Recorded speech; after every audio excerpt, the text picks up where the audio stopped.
Graças, pais e irmãos, mais um dia na nossa campanha de leitura bíblica humano. Hoje estaremos lendo capítulos 27, 28 do livro de Atos dos Apóstolos e o capítulo 1 da Epístola de Paulo aos Romanos. Eu quero convidar você a abrir sua Bíblia comigo e acompanhar a leitura. Capítulo 27 de Atos dos Apóstolos está escrito: E como se determinou que havíamos de navegar para a Itália, entregaram Paulo e alguns outros presos a um centurião por nome Júlio, da corte Augusta. E embarcando nós em um navio adramantino, partimos navegando pelos lugares da costa da Ásia, estando conosco Aristarco, macedônio de Tessalônica, e chegamos no dia seguinte a Sidom, e Júlio, tratando Paulo humanamente, lhe permitiu ir ver os amigos, para que cuidassem dele. E partindo dali, fomos navegando abaixo de Chipre, porquanto os ventos eram contrários, e tendo atravessado o mar ao longo da Cilícia e Panfilha, chegamos a Mirra, da Lícia. E achando ali o centurião um navio de Alexandria, que navegava para a Itália, nos fez embarcar nele. E como por muitos dias navegássemos vagarosamente, havendo chegado apenas defronte de Cnido, não nos permitindo o vento ir mais adiante, navegamos abaixo de Creta, junto a Salmone, e costeando-a dificilmente, chegamos a um lugar chamado Bons Portos, perto do qual estava a cidade de Lazeia. E passado muito tempo, e sendo já perigosa a navegação, pois também o jejum já tinha passado, Paulo os ademoestava, dizendo-lhes: Varões, vejo que a navegação há de ser incômoda, e com muito dano, não só para o navio e carga, mas também para as nossas vidas. Mas o centurião cria mais no piloto e no mestre do que no que dizia Paulo. E como aquele porto não era cômodo para invernar, os mais deles foram de parecer que se partisse dali para ver se podiam chegar a Fênix, que é um ponto de Creta que olha para a banda do vento da África e do Coro, e invernar ali.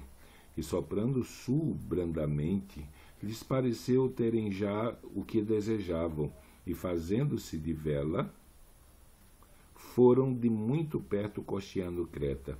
Mas não muito depois deu nela um pé de vento, chamado Euroaquilão, e sendo o navio arrebatado e não podendo navegar contra o vento, dando de mão a tudo, nos deixamos ir à toa, e correndo abaixo de uma pequena ilha chamada Clauda, apenas pudemos ganhar o batel. E levado este para cima, usaram de todos os meios, cingindo o navio e temendo darem na costa de Sirte. Amainadas as velas, assim foram à toa. E andando nós agitados por uma veemente tempestade, no dia seguinte aliviaram o navio. E ao terceiro dia, nós mesmos, com as nossas próprias mãos, lançamos ao mar a armação do navio. E não aparecendo, havia já muitos dias nem sol nem estrelas, e caindo sobre nós uma não pequena tempestade, fugiu-nos toda a esperança de nos salvarmos.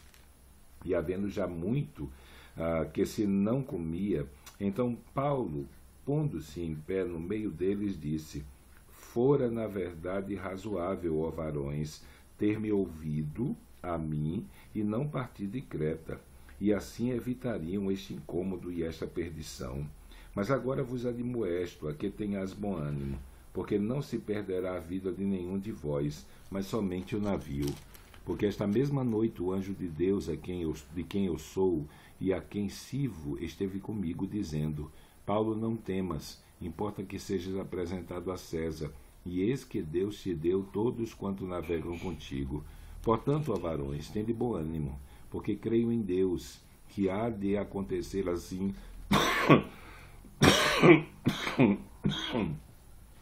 como a mim me foi dito. E contudo necessário, irmãos, contudo necessário irmos dar numa ilha. E quando chegou a 14ª noite, sendo impelidos por uma outra banda do mar Adriático, lá pela meia-noite suspeitaram os marinheiros que estavam próximos de alguma terra. e lançando o prumo, acharam 20 braças. E passando um pouco mais adiante, tornando a lançar o prumo, acharam 15 braças.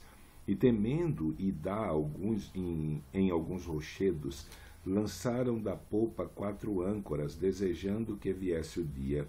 Procurando, porém, os marinheiros fugir do navio, e tendo já deitado o batel, como que querendo lançar as âncoras pela proa, disse Paulo ao centurião e aos soldados: se estes não ficarem no navio, não poderei salvar-vos. Então os soldados cortaram os cabos do batel e o deixaram cair. E entretanto que o dia vinha, Paulo exortava a todos a que comessem alguma coisa, dizendo: é já o 14º dia que esperais, e permaneceis sem comer, não havendo provado nada. Portanto, exorto-vos a que comais alguma coisa, pois é para a vossa saúde, porque nenhum cabelo cairá da cabeça de qualquer um de vós. E havendo dito isso, tomando o pão, deu graças a Deus na presença de todos, e partindo, começou a comer. E tendo já todos bom ânimo, puseram-se também a comer, e éramos por todos no navio 276 almas. E refeitos com a comida, aliviaram o navio, lançando trigo ao mar, e sendo já dia, não conheceram a terra. Enxergaram, porém, uma enseada que tinha praia, e consultaram-se sobre se deveriam encalhar nela o navio. E levantando as âncoras, deixaram ir ao mar, largando também as amarras do leme, e, alçando a vela maior ao vento, dirigiram-se para a praia. Dando, porém, no lugar de 2 mares, encalharam ali o navio, e fixa a proa ficou imóvel, mas a polpa abria-se com a força das ondas. Então a ideia dos soldados foi que matassem os presos, para que nenhum fugisse escapando a nado. Mas o centurião, querendo salvar Paulo, lhes estouvou esse intento, e mandou que os que pudessem nadar se lançassem primeiro ao mar, e se salvassem em terra. E os demais, uns em tábuas e outros em coisas do navio, e assim aconteceu que todos chegaram à terra salvo. Capítulo 28. E havendo escapado então, souberam que a ilha se chamava Melita. E os bárbaros usaram conosco de não pouca humanidade, porque, acendendo uma grande fogueira, nos recolheram a todos por causa da chuva que caía e por causa do frio. E havendo Paulo ajuntado uma quantidade de vides, e pondo-as no fogo, uma víbora, fugindo do calor, lhe acometeu a mão. E os bárbaros, vendo-lhe a bicha pendurada na mão, diziam uns aos outros: certamente este homem é homicida, visto como, escapando do mar, a justiça não o deixa viver. Mas sacudindo ele a bicha no fogo, não padeceu nenhum mal. E eles esperavam que viesse a inchar ou a cair morto de repente, mas tendo esperado já muito, e vendo que nenhum incômodo lhe sobrevinha, mudando de parecer, diziam que era um deus. E ali, próximo daquele mesmo lugar, havia umas herdades que pertenciam ao principal da ilha, por nome Públio, o qual nos recebeu e hospedou benignamente por 3 dias. E aconteceu, está de cama enfermo de febres e disenteria, o pai de Públio, que Paulo foi ver, e havendo orado, pôs as mãos sobre ele e o curou. Feito, pois, isso, vieram também ter com ele os demais que na ilha tinham enfermidades e sararam, os quais nos distinguiram também com muitas honras, e havendo de navegar, nos proveram das coisas necessárias. E 3 meses depois, partimos do navio de Alexandria, que invernara na ilha, o qual tinha por insígnia Castor e Pólux. E chegando a Siracusa, ficamos ali 3 dias, donde indo costeando, viemos a Régio, e soprando um dia depois o vento do sul, chegamos no 2º dia a Puteolus, onde, achando alguns irmãos, nos rogaram que por 7 dias ficássemos com eles, e depois nos dirigirmos a Roma. E de lá, ouvindo os irmãos novas de nós, nos saíram ao encontro à praça de Ápio e às 3 vendas, E Paulo, vendo-os, deu graças a Deus e tomou ânimo. E logo que chegamos a Roma, o centurião entregou os presos ao general dos exércitos, mas a Paulo se lhe permitiu morar sobre si à parte, com o soldado que o guardava. E aconteceu que, 3 dias depois, Paulo convocou os principais dos judeus, e juntos eles lhes disse: varões e irmãos, não havendo eu feito nada contra o povo, ou contra os ritos paternos, vim contudo preso desde Jerusalém, entregue nas mãos dos romanos, os quais, havendo-me examinado, não queriam soltar-me, por não haver em mim crime algum de morte, mas opondo-se os judeus, foi-me forçoso apelar para César, não tendo contudo de que acusar a minha nação. Por esta causa vos chamei, para vos ver e falar, porque pela esperança de Israel estou com essa cadeia. Então eles lhe disseram: nós não recebemos acerca de ti cartas alguma da Judéia, nem veio aqui algum dos irmãos que nos anunciasse ou dissesse de ti mal algum. No entanto, bem quiséramos ouvir a ti o que sentes, porque, quanto a esta seita, notório nos é que em toda parte se fala contra ela.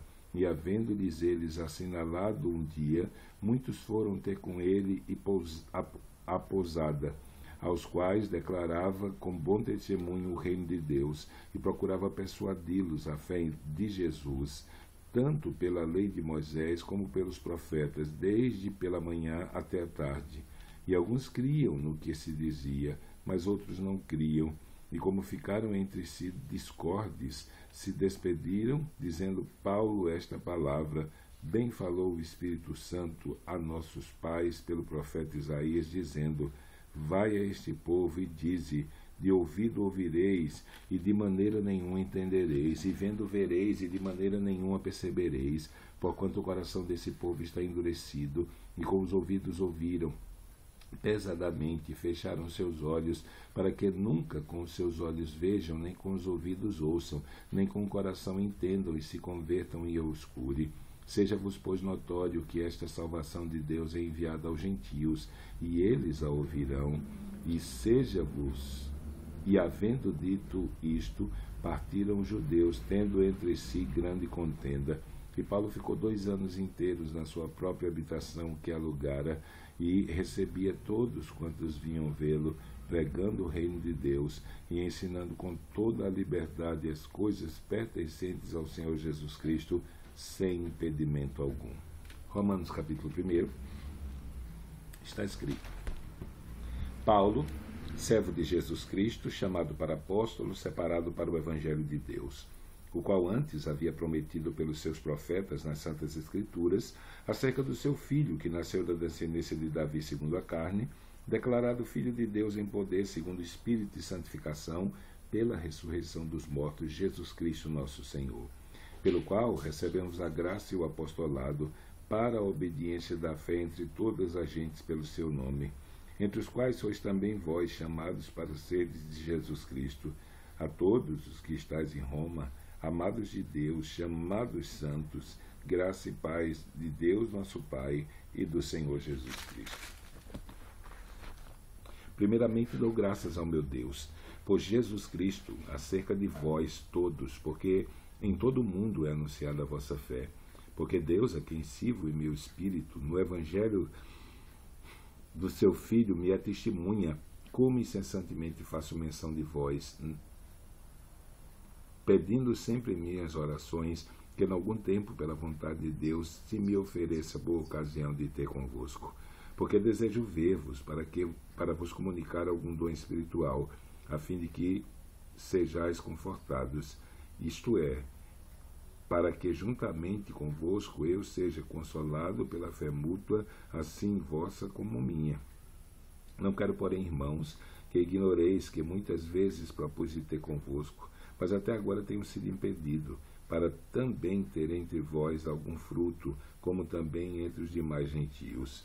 Eu sou devedor tanto a gregos como a bárbaros, tanto a sábios como a ignorantes, e assim quanto está em mim estou pronto, também para vos anunciar o Evangelho a vós que estáis em Roma, Porque não me envergonho do Evangelho de Cristo, pois é o poder de Deus para a salvação de todo aquele que crê, primeiro o judeu e também o grego, porque nele se descobre a justiça de Deus de fé em fé, como está escrito, mas o justo viverá da fé, porque do céu se manifesta a ira de Deus sobre toda a impiedade e injustiça dos homens, que detêm a verdade em injustiça.